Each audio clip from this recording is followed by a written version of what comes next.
Are the electronic voting machines used across the country vulnerable to hacking? One professor decided to find out for himself. That's right. Joining us right now, Princeton University professor Ed Felton with a demonstration from his study. Good morning to you, Ed. Good morning. Also, right over there across the studio, you've got the two kids from Princeton who actually did this work, Ari and Alex. Now, tell us, 5% of the country votes with machines like this, right? Yes, that's right. And you are able to hack into it in 10 seconds.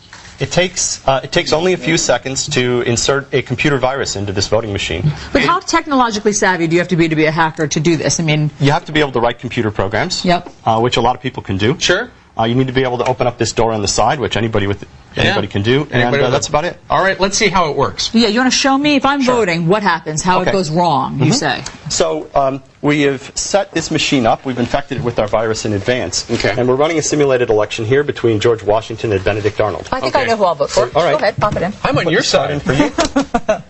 Okay. And just wait a second. So when I go to vote at an electronic voting machine, it looks similar. It's just like this. Just like this. 5% of the country. Okay, so I say start. Yes. Yep, I want George Washington. Yes. Okay, good. Okay, now I do next. Next. All right. And cast ballot. And I see that has registered my vote correctly. Right. George Washington, I'd like to cast my ballot. Very simple. All right, now I'm going to vote. Just a minute. All right, so every person gets a different voter access card, right? All right. It takes a minute. And loading base. All right, start. I'm voting for George Washington. Okay, cast ballot. There you go. Okay. All right. Now I'm going to cast a third vote, also for George Washington. All right. Well, we're going to watch just to make sure. All right. Watch very carefully. Loading ballot. You're starting. You're voting for George Washington. Okay, good enough. And then you cast your ballot. So there should be 3 votes for George Washington. 3 votes for George What Washington. are we going to see? But because you have infected this machine with a virus, perhaps George Washington will not be the winner. That's right.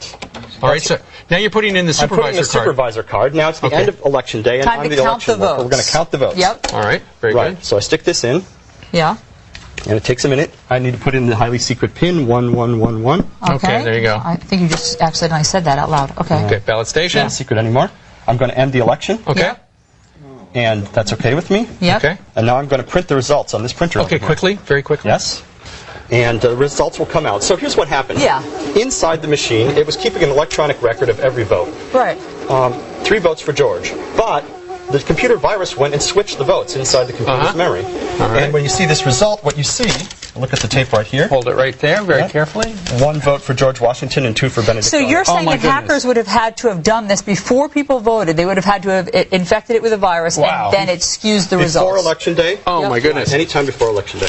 Ed Felton, professor of computer science at Princeton, we thank you very much. By the way, when we come back, we're going to read the statement from Diebold. They say, the maker of this, they say, flawed information. You saw it working. And we